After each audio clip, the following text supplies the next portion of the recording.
नमस्कार, मैं हूँ डॉक्टर भावना। आप देख रहे हैं अपना यूट्यूब चैनल मेडिकल गुरु। अक्सर गर्भावस्था में महिलाएं अपने खान पान को लेकर बेहद चिंतित दिखती हैं। इसलिए उन लोगों के इस समस्या के समाधान के लिए मैंने इस वीडियो में वो सारी बातों के बारे में बताया है, जिससे ये पता चलेगा कि हमें गर्भावस्था के दौरान क्या खाना है और क्या नहीं खाना है। सबसे पहले तो मैं ये कहना चाहूँगी कि जो गर्भावस्था होती है वो 9 माह की होती है और उसमें 3-3 माह जो है वो विभाजित किए गए हैं। तो पहले 3 महीने को हम लोग फर्स्ट ट्राइमेस्टर कहते हैं, उसके बाद के 3 माह को हम लोग सेकंड ट्राइमेस्टर और लास्ट वाले को हम लोग थर्ड ट्राइमेस्टर बोलते हैं। तो सबसे पहले हम बात करते हैं फर्स्ट ट्राइमेस्टर के बारे में। सबसे ज़्यादा महिलाएं फर्स्ट ट्राइमेस्टर में मेरे पास आती हैं, वो बोलती हैं कि उनको जी मिचला रहा है, इसकी समस्या का समाधान करना होता है। तो पहले 3 महीने में तो जी मिचलाना एक बहुत ही कॉमन बात है, इसलिए उसमें हमें करना क्या है, आप सब लोगों को जिनको भी ये दिक्कत हो, किसी को उल्टी होती है, किसी को जी मिचलाता है, तो वो लोग कोशिश करें कि पहले तो हल्का भोजन लें और इकट्ठे एक भी कोई भोजन ना करें। थोड़ा थोड़ा करके आप 2-2 घंटे के दौरान आप कुछ ना कुछ खाते रहें। उसके साथ सबसे ज़्यादा ज़रूरी है कि हमें हमें पर्याप्त पानी मात्रा में लेना चाहिए, क्योंकि पानी नहीं पिएंगे तो फिर हमें डिहाइड्रेशन होने के बहुत चांसेस होते हैं। उसके बाद दाल, चावल, रोटी, सब्जी जैसा भी खाना है आप शामिल करें अपनी डाइट में। और उसके साथ ही साथ सबसे ज़्यादा ज़रूरी है कि हमें मौसमी फलों का भी सेवन करना चाहिए। उसके बाद जब बाकी के दूसरे और तीसरे महीने हो जाते हैं, तब ये समस्या कुछ हद तक सबसाइड हो जाती है। कुछ लोगों को कुछ रहता है, लेकिन काफ़ी ज़्यादा, कम से कम 80-90% को फिर ये वॉमिटिंग और नॉजिएटिंग फीलिंग नहीं आती है। तो उस दौरान हम कोई भी खाना अच्छा खा सकते हैं। तो सबसे पहले तो मैं ये बताना चाहूँगी कि किस खाने में आयरन होता है, किसमें प्रोटीन होता है, किसमें कैल्शियम होता है।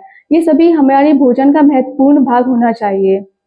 तो सबसे पहले आयरन हमें ज़्यादा रिक्वायरमेंट होती है, फिजियोलॉजिकल रिक्वायरमेंट बढ़ जाती है आयरन की और कैल्शियम की। और आयरन किन फलों में होता है? सबसे ज़्यादा आयरन होता है सेब में, ठीक है। और एक जो होता है वो अनार में होता है और चुकंदर में। तो हमें तो ये खाना ही खाना है। लेकिन कुछ लोग होते हैं जो कहते हैं कि बाहर का अनार का जूस ले लेते हैं, तो उसका क्या होता है कि अनहाइजीनिक प्रैक्टिसेस के तरह वो बनाए जाते हैं, तो वो हमें नहीं लेना है। सबसे शुद्ध और सबसे स्वच्छ भोजन हमें करना है। उसके बाद हमें जो हरी पत्तेदार सब्जियां लेनी है, जैसे कि पालक, सरसों, चने का साग, ये सब हमें अपने भोजन में शामिल करना है। उसके बाद प्रोटीन जिसमें होता है, तो प्रोटीन किस में होता है? दूध में होता है। दूध तो कम से कम 250 ग्राम तो पीना ही पीना है। नहीं है तो फिर आप चना भी ले सकते हैं। दाल दाल सबसे सस्ता स्रोत होता है प्रोटीन का। तो अरहर की दाल हो गई, मूंग की दाल हो गई, मसूर की दाल हो गई, चने की दाल हो गई, ये सब हमें अपने भोजन में, डाइट में इंक्लूड करना है। उसके बाद अगर हम अफोर्ड कर सकते हैं तो हम प्रोटीन भी ले सकते हैं। प्रोटीन में ड्राई फ्रूट्स भी ले सकते हैं जो अफोर्ड कर सकते हैं, क्योंकि उसका भी कोई खास साइड इफेक्ट नहीं होता है और बहुत ही ज़्यादा इम्यूनिटी बूस्टर के तौर पर वो काम करते हैं। तो ड्राई फ्रूट्स में आपके वही बादाम, काजू, अखरोट आते हैं। लेकिन अगर जैसे कि इन द केस आप अफोर्ड नहीं कर सकते ड्राई फ्रूट, तो आप चने का सेवन कर सकते हैं। चना सबसे ज़्यादा सस्ता और सबसे अच्छा न्यूट्रिशियस फूड कहलाता है। इसमें प्रोटीन भी होता है, आयरन भी होता है और फाइबर्स भी होते हैं। तो ये आपके हेल्थ के लिए बहुत अच्छा है। ये तो हो गया कि हमें ये भोजन अपने डाइट में शामिल करना चाहिए। लेकिन कुछ भोजन ऐसे होते हैं, कुछ फल ऐसे होते हैं जो हमें इस दौरान कभी भी नहीं लेने चाहिए। तो वो फल क्या है? तो सबसे पहले पपीता और अनानास। पपीता का सेवन नहीं करना चाहिए, क्योंकि ये एज ए एबॉर्टिफिशिएंट का काम करता है, यानी गर्भपात करा सकता है।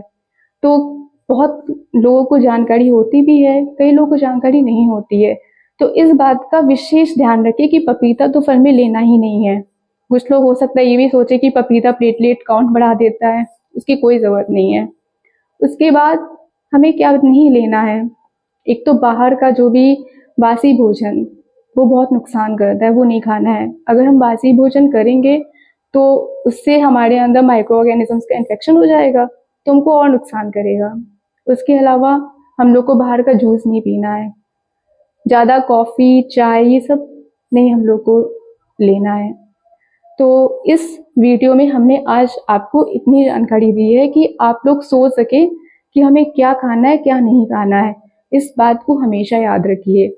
और इसी के साथ अब अगले वीडियो में कुछ अलग लेकर हम प्रस्तुत होंगे। तब तक के लिए नमस्कार।